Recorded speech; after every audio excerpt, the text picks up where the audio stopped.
আমরা বাজারের জন্য অনেক লিস্ট করি, আছে না?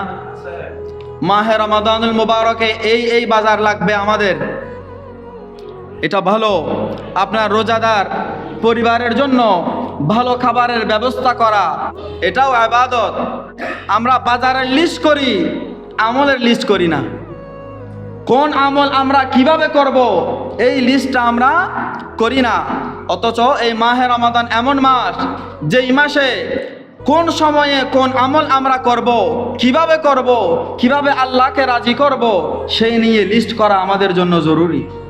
রাসূল করিম রউফুর রহিম সাল্লাল্লাহু আলাইহি ওয়াসাল্লাম হাদিসে পাক ইরশাদ করতে লাগলেন, যেই ব্যক্তি এই মাহে রমাদানুল মুবারকে আল্লাহর নৈকট্য লাভের উদ্দেশ্যে নফল নামাজ আদায়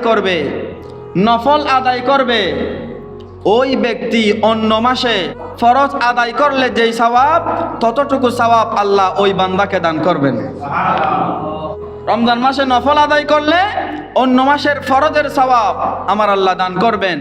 আর যেই ব্যক্তি এই মাহে রমাদানুল মুবারকে ফরজ আদায় করবে, একটা ফরজ যদি আদায় করে, অন্য মাসে 70টা ফরজ আদায় করলে যেই সওয়াব, আমার আল্লাহ ওই বান্দাকে ততটুকুন সওয়াব দান করবেন। বলুন সুবহানাল্লাহ।